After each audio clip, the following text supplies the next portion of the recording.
My identity to Mexico is very slim. For one, I don't speak Spanish. I'm not from there. I don't do any of the same stuff that they do there. So like I said before, I'm purely Canadian. When I look in the mirror, I just see I see a face, but I mean, I don't even know where it comes from. You're barely waking, and I'm tangled up in you. I would consider myself Caucasian in a way, because at school I don't have very many Asian friends because I usually can't connect with them because they usually are speaking Chinese or something and I can't understand them. So, and also with sports, a lot of Asians don't play the sports that I play. They'll play tennis and badminton, stereotypically.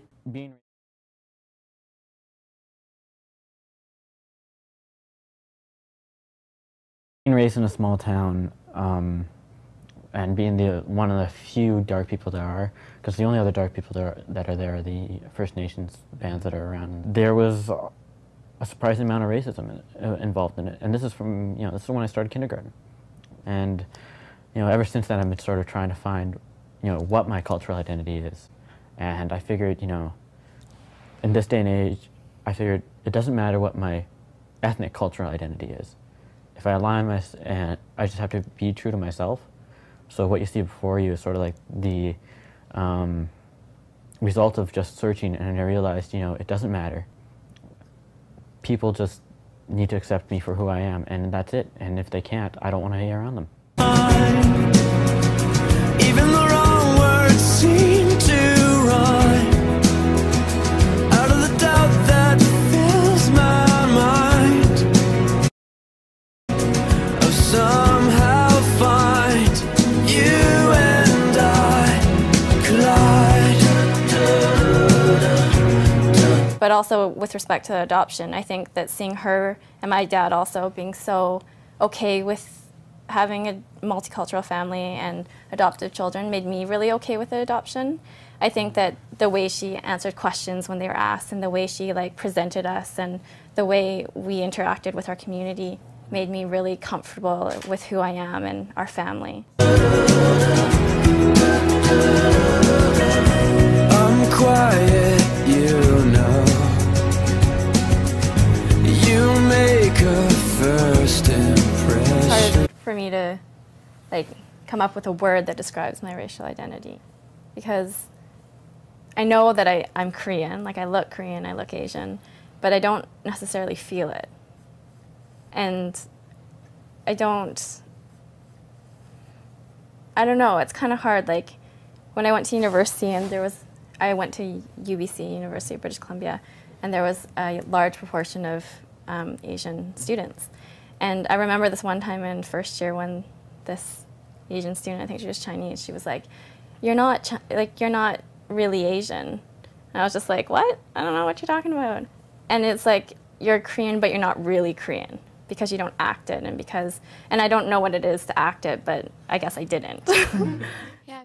Well, I've found I'm scared to know I'm always on your mind. Even the best fall down sometime. Even the stars refuse to shine. Rob Refsnyder is a name Yankee fans have been hearing about more and more in recent weeks. The reason? His ascension through the Yankees minor league ranks at Single-A, Double-A, and now Triple-A. An outfielder by trade from the University of Arizona, where he won a national championship, he now plays second base and looks primed to take his place in the future of the New York Yankees. He was born in Seoul, South Korea, and adopted by American parents when he was 3 months old. He grew up in California, where he came to love the game of baseball. And that love took him to the University of Arizona, where he won a national collegiate championship. University of Arizona, probably the best decision of my life. Andy Lopez, the head coach there, learned incredible amounts of information about baseball, but more about life and the challenges life will bring to you. So won national championship, met some of my best friends. I have nothing but great memories and fun experiences there. Time, somehow find you and I collide. Don't stop here. I lost my place. I'm close behind.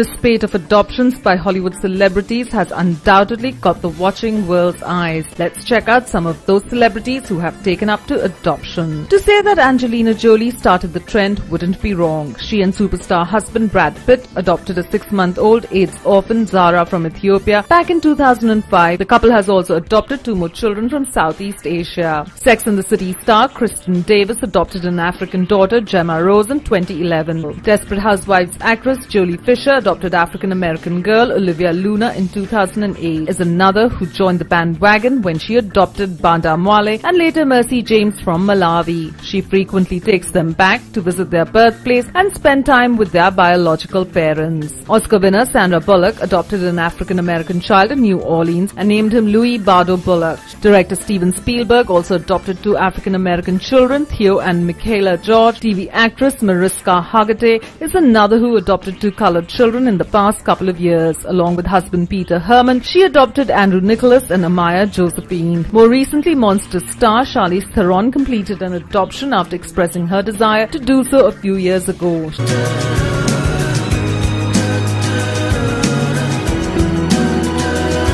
the best fall down sometimes.